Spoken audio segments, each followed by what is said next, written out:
आज की क्लास में पढ़ेंगे एटीपी और ये जो टॉपिक है रेस्पायरेशन पूरा ख़त्म करेंगे। ह्यूमन रेस्पायरेशन है और छोटा सा ही टॉपिक है, जल्दी ख़त्म हो जाएगा। फिर अगली क्लास में शुरू करेंगे ट्रांसपोर्टेशन। ट्रांसपोर्टेशन में है ब्लड का कैसे ट्रांसपोर्ट होता है थ्रू आउट द बॉडी, फिर उसको अलग क्लास में पढ़ेंगे। यहाँ से शुरू करना है आज एटीपी से। एटीपी हमने पढ़ा था लास्ट क्लास में हमने पढ़ा था एटीपी के बारे में कि जो एनर्जी होती है सेल्स क्या करते हैं, उन एनर्जी को एटीपी में, जो सेल्स होती हैं एटीपी एनर्जी को एटीपी में चेंज करते हैं, अब उसको एनर्जी को यूज़ करने के लिए। अब हम इसमें पढ़ेंगे एटीपी के बारे में। एटीपी क्या होती है? एटीपी होती है एक, इसको बोलते हैं एनर्जी करेंसी। ये वर्ड याद रखना है, इसको बोलते हैं energy currency for most cellular process. Energy currency का मतलब क्या हुआ? जैसे हम करेंसी हमारे लिए क्या है? मनी।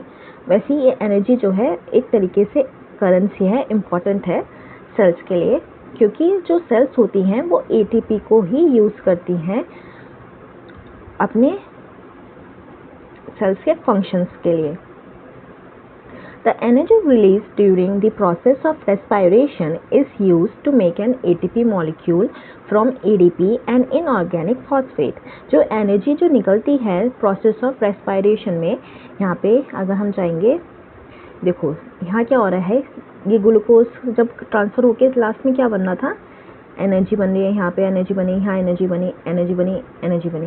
तो ये जो एनर्जी जो बन रही है ये क्या करती है? इस एनर्जी को सेल से होती है उसको यूज़ करती है, इस एनर्जी को यूज़ करती है एडीपी से एटीपी बनाने में। ये एनर्जी यूज़ करी इस एडीपी से एटीपी बनाने में, और इनऑर्गेनिक फॉस्फेट भी लगता है इसमें। एक इनऑर्गेनिक फॉस्फेट जुड़ा और क्या बना? एटीपी। एटीपी की फुल फॉर्म होती है एडिनोसाइन ट्राइफॉस्फेट, और ये होता है डी होता है यहाँ पे डाइफॉस्फेट, तो इसलिए इसे एक और पी की ज़रूरत है जिसकी वजह से ट्राइफॉस्फेट बन सके। ठीक। Endothermic process in the cells then use this ATP to drive the reaction. Endothermic मैंने कल भी बताया था, लास्ट क्लास में भी बताया था। एंडोथर्मिक यहाँ पे देखो, एंडोथर्मिक रिएक्शंस वो होती हैं जो कि एनर्जी को अंदर एब्जॉर्ब करती है। तो ये जो होती है एटीपी एनर्जी को एब्जॉर्ब करती है, सॉरी हीट को एब्जॉर्ब करती है to derive the reaction. Heat को एब्जॉर्ब करते हैं एंडोथर्मिक रिएक्शंस में। When the terminal phosphate linkage in ATP is broken using water, the energy equivalent to 30.5 kilo joule और मोल इज रिलीज्ड। अब क्या होता है, जब ये एटीपी जो बना है इसको क्या करते हैं, सेल क्या करती है, ये इसका जो है पानी की हेल्प से जो एटीपी बना है इसको वाटर की हेल्प से इसको ब्रोक करते हैं। क्यों ब्रोक करते हैं, इसको क्यों तोड़ते हैं? क्योंकि जो एनर्जी जो एटीपी से ब्रोक करने पर रिलीज होती है वो होती है बहुत ज़्यादा होती है। वो कितनी होती है? 30.5 किलो जूल और किलो जूल पर मोल, इतनी जो होती है, इतनी एनर्जी रिलीज होती है। इसलिए एनर्जी बनी, फिर एनर्जी से एटीपी से हमने एटीपी बनाया, फिर एटीपी को ब्रोक कर, क्योंकि एटीपी से जब एटीपी बनने के बाद फिर एटीपी को ब्रोक करा पानी की हेल्प से, और जब एनर्जी निकलती है वो बहुत ज़्यादा निकलती है। Think of how a battery can provide energy for many different kind of uses. इसको इस तरीके से समझो जैसे कि एक बैटरी जो होती है वो किस तरह से बहुत एनर्जी देती है, डिफरेंट तरीके से हम उसको यूज़ कर सकते हैं, different kinds of uses. It can be use to obtain mechanical energy, light energy, electrical energy and so on. जो हम बैटरी से हम जो एनर्जी लेते हैं, जब लाइट भाग जाती है, हम अपना इन्वर्टर चलाते हैं, इन्वर्टर हम नहीं चलाते, मतलब ऑटोमेटिकली वो चल जाता है, फिर उसको क्या करते हैं, उसको हम अलग अलग तरीके से हम यूज़ कर सकते हैं, जैसे कि लाइट चला ली, पंखा चला लिया हम, या फिर अगर मिक्सर चल जाता है किसी में, तो मिक्सर में चलता है तब क्या होता है, नॉइज़ भी आती है ना। तो हम इस तरह से उसको कितनी डिफरेंट तरीके से हम यूज़ कर सकते हैं। ऐसे ही सिमिलरली जो एटीपी होता है वो भी यूज़ जो होती है, सेल्स जो होते हैं इस एटीपी को बहुत तरीके से यूज़ करती है, इस एटीपी की एनर्जी को बहुत तरीके से यूज़ करती है। जैसे कि for the contraction of muscles, muscles के जो कॉन्ट्रैक्शन होते हैं उसमें प्रोटीन सिंथेसिस में, प्रोटीन के बनाने के लिए, conduction of nerves impulses and many other activities. जो नर्व्स के इम्पल्सेस होते हैं, जैसे कि हमें हाथ चलाना है या फिर हम लिख रहे हैं, तो ये नर्व्स के क्या होता है, ये इम्पल्स जाती है ब्रेन से हैंड में, ये क्या होता है यहाँ, इसको एनर्जी कहाँ से मिलती है, एटीपी के थ्रू से मिलती है, और बहुत सारी activities.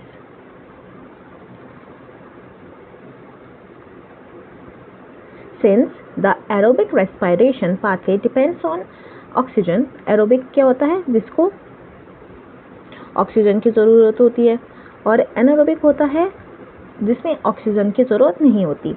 Aerobic organism need to ensure that there is sufficient intake of oxygen. Aerobic क्या हो रहा है कि एरोबिक में ऑक्सीजन की ज़रूरत पड़ती है। अब क्या है कि इसमें एरोबिक जो होते हैं ऑर्गेनिज्म जिसको ऑक्सीजन की ज़रूरत पड़ती है वो मेंटेन करते हैं, वो श्योर करके रखते हैं कि उनको ऑक्सीजन जो है, उनको सफिशिएंट क्वांटिटी में उनको ऑक्सीजन की डिमांड जो है वो उनकी पूरी होती रहे। We have seen that plants exchange gases through stomata. हमने देखा है जो प्लांट्स होते हैं वो क्या करते हैं, एक्सचेंज करते हैं गैसेस थ्रू स्टोमेटा। हमने प्रीवियस क्लासेस में पढ़ा था ये चीज़। And the large intercellular spaces ensure that all cells are in contact with air. ठीक है, और उसमें क्या होता है, प्लांट्स में हमने देखा था कि जो सेल्स में जो स्पेसेस होती हैं वो कहाँ रहें, एनवायरनमेंट के कॉन्टैक्ट में रहें, जिसकी वजह से जो ईजली जो एक्सचेंज होता है एनवायरनमेंट से, वो एक्सचेंज होता रहे easily. Carbon dioxide and oxygen are exchange by diffusion here. तो कार्बन डाइऑक्साइड और ऑक्सीजन का क्या होता है, डिफ्यूजन हो जाता है, क्योंकि O2 जो होती है प्लांट बाहर रिलीज करता है और क्या लेता है, CO2 अंदर लेता है।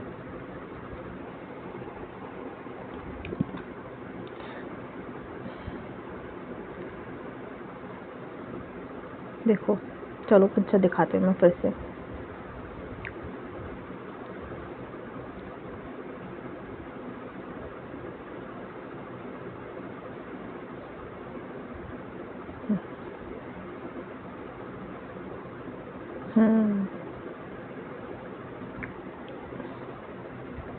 ये आ गई गार्ड सेल्स, ये गार्ड सेल्स आ गई। यहाँ ये स्टोमेटा, यहाँ पे क्या हो रहा है, एक्सचेंज हो रहा है। ये इंटरसेल्युलर स्पेसेस है, ये स्पेसेस है, यहाँ पे क्या होता है, एनवायरनमेंट के टच में रहता है, और ये जो होता है चेंज अपना एनवायरनमेंट से गैसियस एक्सचेंज होता है यहाँ पे।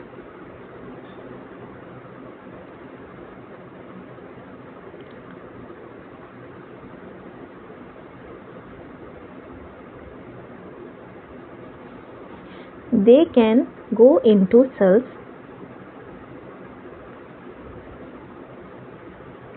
or away. They can go into the cells or away from them and out into the air. क्या होता है कि सेल्स से ये अंदर भी आ जा सकते हैं और बाहर भी जा सकती है। The direction of diffusion depends upon the environmental conditions. जो डायरेक्शन जो होती है डिफ्यूजन की वो किस पे डिपेंड होती है, वो होती है एनवायरमेंटल के कंडीशन पे डिपेंड होती है। And the requirement of the plant, और साथ ही साथ प्लांट की जो रिक्वायरमेंट है उस पर ये जो होती है वो डिपेंड होती है। At night when there is no photosynthesis occurring, रात में क्या होता है, जब फोटोसिंथेसिस नहीं होता, रात में फोटोसिंथेसिस नहीं होता, तब क्या होता है, CO2 का जो एलिमिनेशन होता है, इसकी major exchange activity going on. तो CO2 का एलिमिनेशन हो रहा होता है, मेजर एक्सचेंज जो होती है वो रात में क्या होता है, CO2 का एलिमिनेशन होता है, जो कि मेजर पॉइंट होता है प्लांट का। During the day CO2 generate की होती है, during respiration is used up for photosynthesis.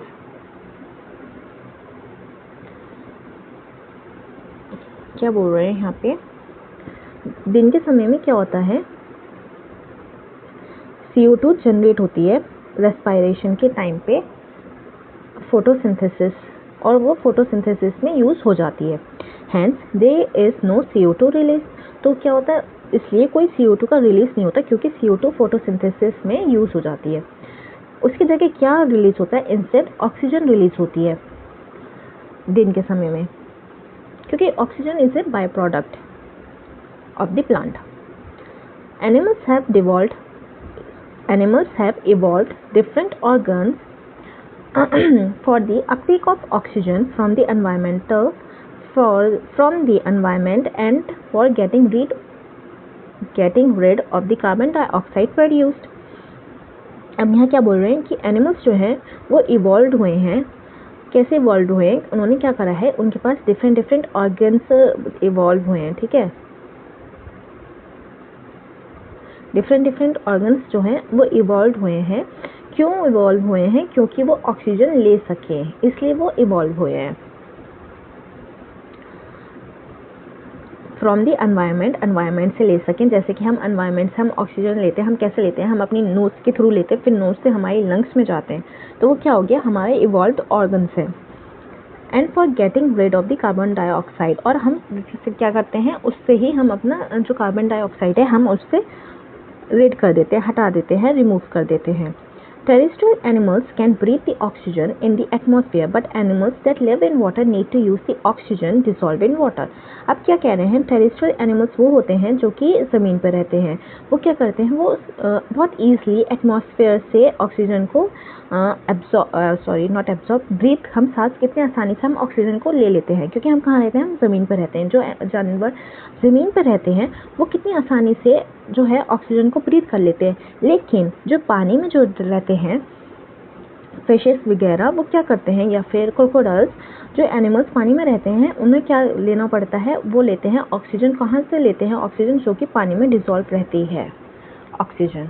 तो उस पानी में जो डिसॉल्व ऑक्सीजन है वो उसको ब्रीथ करते हैं. एक्टिविटी 5.6 इसमें कह रहे हैं कि फिश जो होती हैं एक्वेरियम में, उसको ऑब्जर्व करो. They open and close their mouths and the gill slits or the operculum which covers the gill slits. Behind their eyes also open and close. Are the timings of the opening and closing of the mouth and gill slits coordinated in some manner? क्या होता है? अब जो होती है aquarium में देखना, या फिर किसी भी अगर रेस्टोरेंट में जाओ या किसी के घर में अगर एक्वेरियम है, उसमें फ़िश हैं, तो तुम देखना कि वो उनमें ना गिल्स होती हैं साइड में फ़िश के. सपोज ये फ़िश है, तो यहाँ पे साइड में ना वो होती हैं गिल्स. ठीक है, उसको देखना, वो ओपन और क्लोज करती हैं, और साथ ही साथ अपना क्या करती है, माउथ भी ओपन और खोलती हैं और बंद करती हैं, क्योंकि वो क्या करती है, ऑक्सीजन को, जो पानी में डिसॉल्व ऑक्सीजन है, उसको एब्सॉर्ब, ब्रीथ करती है. अब इसमें बोल रहे हैं कि count the number of times the fish opens and close its mouth in a minute, और कंपेयर करना है this to the number of times you breathe in out of minute. तो इट्स एन एक्टिविटी, तुम ये कर सकते हो अगर करना चाहो. इसका ये होगा कंपैरिजन की इक्वली होंगे, क्योंकि हम लोग क्या है, ये प्रोसेस बेसिकली ब्रीदिंग का प्रोसेस है कि 1 मिनट में जो फिश है वो कितनी बार अपना मुंह खोल रही है और बंद कर रही है, और कितनी बार हम सांस जो लेते हैं अंदर और बाहर कर रहे हैं वो कितनी बार कर रहे हैं. सिर्फ यही ही है इस एक्टिविटी में.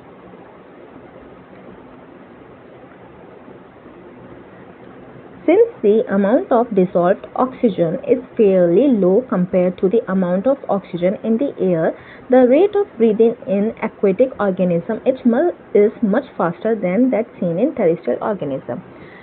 यहाँ पे क्या बोल रहे हैं कि जो डिसॉल्व्ड ऑक्सीजन जो होती है पानी में, वो जो होती है एज कम्पेयर टू टेरेस्ट्रियल, जो सांस लेते हैं, जिस हवा से हम सांस लेते हैं, उसके मुकाबले में ऑक्सीजन की जो क्वांटिटी होती है वो कम होती है पानी में.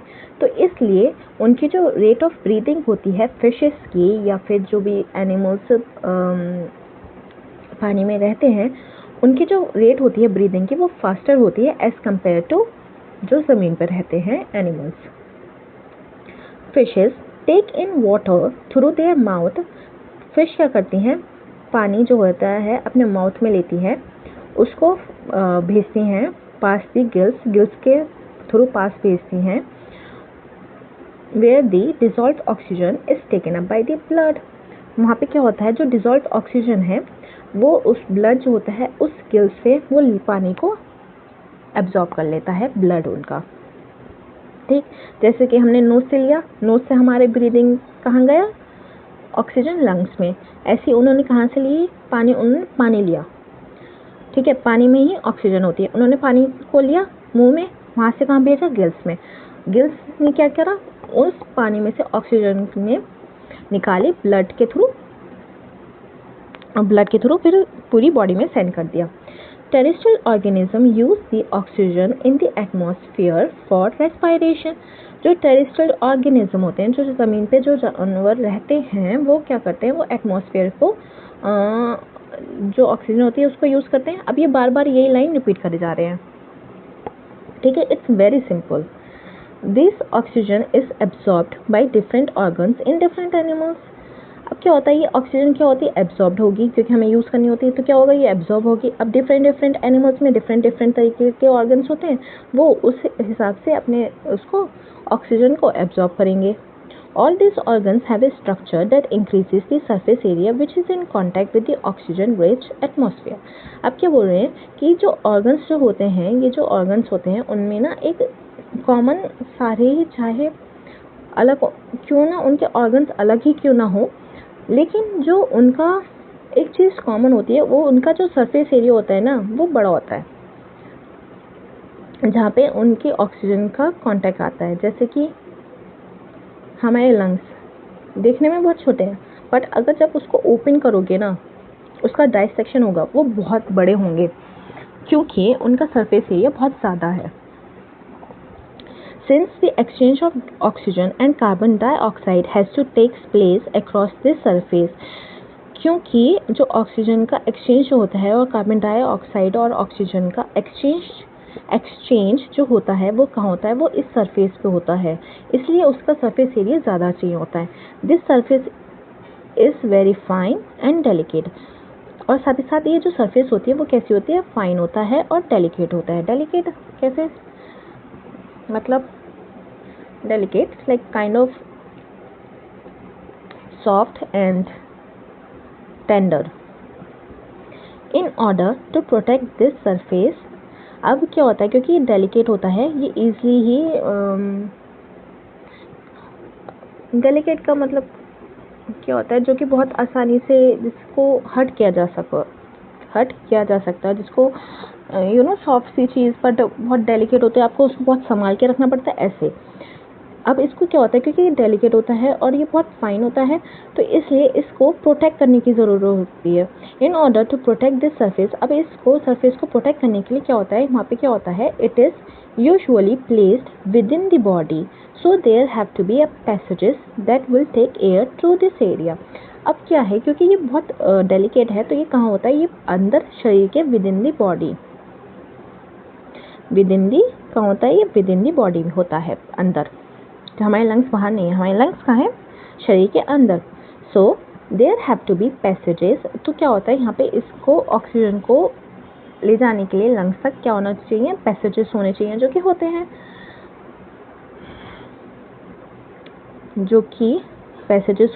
जो कि एयर को यहाँ तक ले जाते हैं, इस एरिया तक। इन एडिशन, साथ ही साथ और क्या होता है? There is a mechanism for moving the air in and out of this area where the oxygen is absorb. और साथ अगर पैसेज है तो वहाँ पे आने और जाने का रास्ता तो होगा इन एंड आउट का, तो वहाँ पे इन एंड आउट का रास्ता होता है, जहाँ पे ये ऑक्सीजन को एब्जॉर्ब कर लिया जाता है, ले जाके वहाँ पे। अभी हम पढ़ेंगे इसे भी, मोर टू नो को।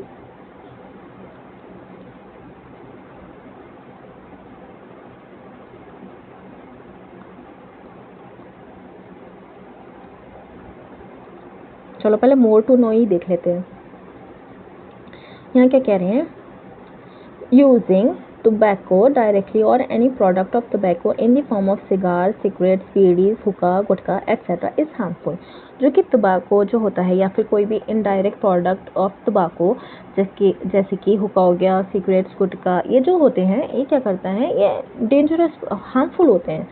हार्मफुल कैसे होते हैं? क्योंकि use of tobacco most commonly affects the tongue, lungs, heart and liver। ये जो होता है ना tobacco लॉन्ग टर्म में क्या करता है? ये जो है टंग को, लंग्स को और हार्ट और लिवर को अफेक्ट करता है, जिसकी वजह से ना क्या होता है? समटाइम्स लंग्स में ब्रीदिंग की जो कैपेसिटी होती है ना, अगर सपोज अगर कोई आदमी ब्रीदिंग कर रहा था suppose 100 on the scale of 100, तो फिर स्मोकिंग की वजह से क्या होता है, लॉन्ग टर्म में ये जो ब्रीदिंग की रेट होती है वो कम होती जाती है, उसकी कैपेसिटी कम होती जाती है और 100 से वो हो सकता है नीचे चला जाता है, रिड्यूस होता रहता है। फिर सपोज पहले आ गया 90 पे, फिर 80, 75, 70, फिर इस तरीके से ये कम होती रहती है, तो इसलिए ये डेंजरस एंड हार्मफुल होता है।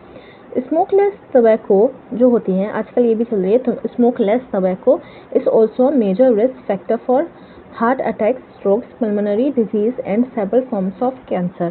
कहने के लिए स्मोकलेस टबैको हैं, पर ये भी जो होते हैं ये भी मेजर रिस्क कॉज करते हैं और ये सेवरल फॉर्म्स ऑफ कैंसर भी करते हैं। There is a high incidence of oral cancer in India due to the chewing of tobacco in the form of गुटखा। जो गुटखा खाने की वजह से क्या होता है, ओरल कैंसर भी हो जाते हैं। Stay healthy, just कहाँ है, हाँ, stay healthy, just say no to tobacco and its product। Healthy रहो और ये जो इन टोबैको और इसके जो प्रोडक्ट्स होते हैं just say no to them. तो ये लिखा है इसमें मोटो नो में। अब हम आते हैं अपने टॉपिक पे वापस। इन ह्यूमन बीइंग्स एयर जो होती है, 1 मिनट 21 मिनट्स हो गए, तो फिर यहीं रोकते हैं और अगली क्लास में हम यहाँ पे ये इतना हमारा हो गया, अगली क्लास में हम इसे शुरू करेंगे इन ह्यूमन बीइंग्स को यहाँ से, और फिर कितना रह जाएगा ह्यूमन बीइंग्स को। अच्छा मैंने सोचा था इसको आज में ख़त्म कर देंगे, पर इसमें और अगले 20 मिनट लगेंगे, 20 से 25 मिनट, तो इसको हम अगली क्लास में करेंगे। ग्रेट, तो फिर अगली क्लास में मिलते हैं।